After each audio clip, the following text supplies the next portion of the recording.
तो आपको क्या लगता है कि नीट क्रैक करने के लिए कितना पैसा चाहिए? 10,000, 50,000, लाख या फिर झूला भर? तो अपनी बताऊं, मुझे लगे 3,600 रुपए बैच के, अप्रॉक्स 500 रुपए सेकंड हैंड एनसीईआरटी के। और मैंने ना फिजिक्स के नोट बनाए हैं, ना बायोलॉजी के नोट बनाए हैं और ना ही इनऑर्गेनिक केमिस्ट्री के। तो लगभग 400 रुपए लगे नोट्स के और 100 रुपए का पेन, बस। तो टोटल हुआ 4600 रुपए। और मुझे नहीं लगता कि इससे कम में कोई भी नीट क्रैक कर सकता है, क्योंकि ना मैंने मॉड्यूल्स परचेज किया है और ना ही टेस्ट सीरीज लपेटा सिंपल टेलीग्राम से, और मॉड्यूल्स मिल गया PW पर फ्री में। और जाहिर सी बात है, अगर आप गरीब बाप के अमीर औलाद हो तो फिर लाखों रुपए भी कमाए। ये सब तो हो गए इक्विपमेंट्स। और अब आते हैं रिसोर्सेज पर। तो दोस्तों, आप लोग सोचते ही होंगे कोई भी रिसोर्सेज छूट ना जाए, मतलब सब कुछ पढ़ जाऊंगा, कुछ नहीं छोड़ूंगा। तो मैं आपको बता दूं कि कम रिसोर्स से सिलेक्शन रुकता है, वो तो ठीक है, लेकिन ज्यादा रिसोर्सेज यूज करने से भी सिलेक्शन रुकता है। मैं आपको बताऊं, मेरा एक दोस्त था जिसने 2-3 कोचिंग के नोट्स और शॉर्ट नोट्स, फ्लो चार्ट वगैरह ले लिए थे और सब थोड़ा थोड़ा पढ़ता था, और लास्ट में ना वो घर का रहा ना घाट का, और उसका सिलेक्शन नहीं हुआ। तो दोस्तों, आपने भरकर वीडियोस देखे होंगे YT पर इस टॉपिक पर, लेकिन समस्या यह है कि वो एक ही चीज चिपकाते हैं सभी को। मुझे पता है कि एक स्टूडेंट जिसके 300 नंबर आ रहे हैं वो सेम रिसोर्सेज यूज नहीं कर सकता जो एक 700 नंबर वाला यूज करता है। वरना मैंने अपनी आंखों से देखा है स्टूडेंट्स को दिन रात 9-10 घंटे पढ़ते हुए,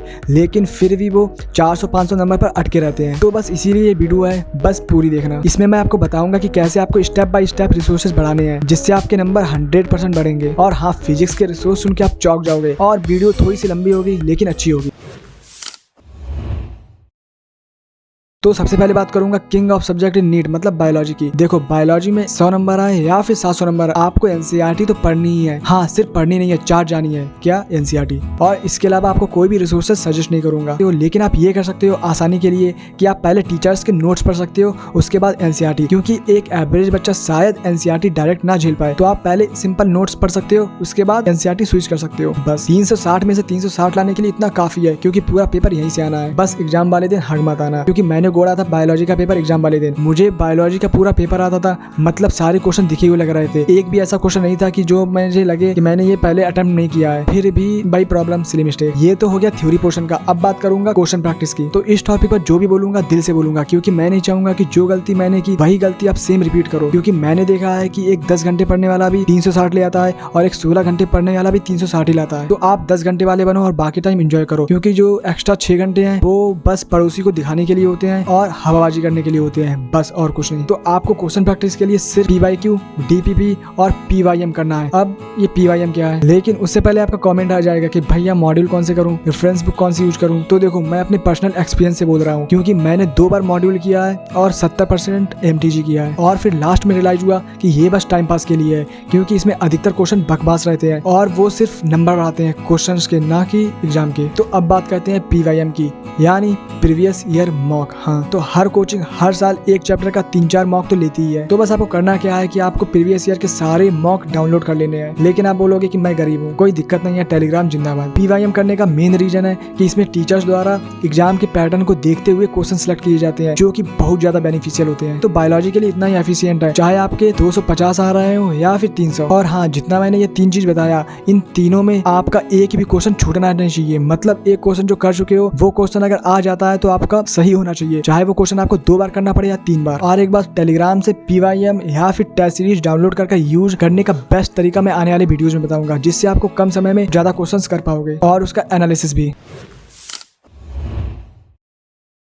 तो अब बात करते हैं केमिस्ट्री की। सिंपल 3 पोर्शन है, फिजिकल, ऑर्गेनिक और इनऑर्गेनिक। आपको ऑर्गेनिक और इनऑर्गेनिक में सेम करना है। पहले तो नोट्स बार बार पढ़ना है और उसके बाद DPP, PYQ फिर PYM करना है। और इसमें भी मैंने कोई भी मॉड्यूल्स यूज नहीं किया है और जरूरत भी नहीं है बिल्कुल। और हाँ, इतना करने के बाद आपके 100 या 120 आ जाने चाहिए, और इतना आने के बाद ही आपको NCERT टच करनी है, उससे पहले NCERT को टच तक नहीं करना है। तो फिजिकल केमिस्ट्री में आपको नोट्स, PYQ, DPP और PYM करना है, और इसमें अगर आपको टाइम मिले तो मॉड्यूल्स भी करना है। इसमें कंक्लूजन इतना है सिर्फ कि कंसेप्ट समझो, फॉर्मूला रटो और क्वेश्चन करो, जहां से मिल सके बस करो। और इतना करने के बाद अगर आपके 150 नंबर आ रहे हैं तो NCERT पढ़ो, और उसमें भी गलती से भी पूरा नहीं पढ़ना है, कुछ पोर्शन ही पढ़ना है, वो मैं आपको आने वाली वीडियोस में बताऊंगा।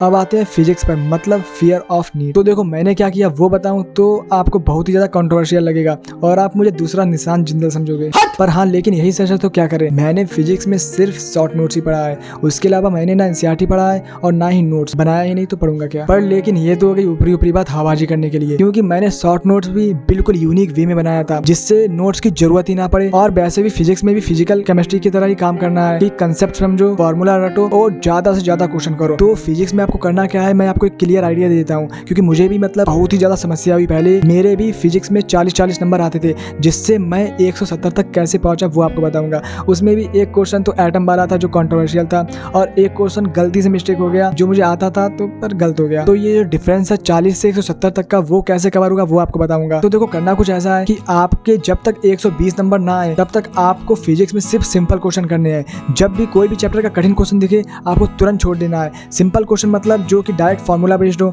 या फिर जिसमें 2-3 फार्मूला लगे, सिंपल बस। क्योंकि मुझे पता है कि कठिन क्वेश्चन कितना टाइम वेस्ट करता है। मुझे याद है कि मैंने एक क्वेश्चन में 1 घंटा 2 घंटा बर्बाद किया है। और हैरानी की बात यह है कि वो सब क्वेश्चन नीट में आता ही नहीं है, तो मतलब करना ही क्यों है। तो जब तक आपके मॉक में 120 नंबर ना आए तब तक आपको सिंपल क्वेश्चन करने हैं बस। आपको पहले से ही मन में रखना है कि हाँ ये क्वेश्चन मेरे लिए नहीं बना है, कुछ क्वेश्चन मुझे छोड़ने हैं।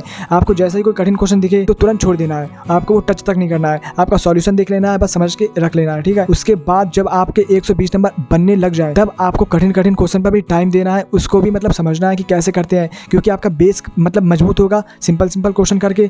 तो आपको फार्मूला बिल्कुल रटे होंगे तो आप कठिन क्वेश्चन डायरेक्ट वे में मतलब कर पाओगे। तो फिजिक्स में मुझे इतना ही समझ में आया, कुछ हुआ नहीं है, आपको बस इतना ही अप्रोच रखना है। तो बस इतना ही था। और हाँ दोस्तों, अगर आपको पीवाईएम करने के बाद बहुत ज़्यादा फायदा मिलता है तो जरूर कमेंट करना, क्योंकि मुझे पीवाईएम से बहुत ज़्यादा फायदा मिला। और अगर आपको किसी भी टाइप का डाउट हो, कंफ्यूजन हो तो नीचे कमेंट करना, मैं उसका रिप्लाई 101% दूंगा। और हाँ दोस्तों, सब्सक्राइब कर लेना क्योंकि आपको इसमें यूनिक वीडियोज ही मिलेंगे।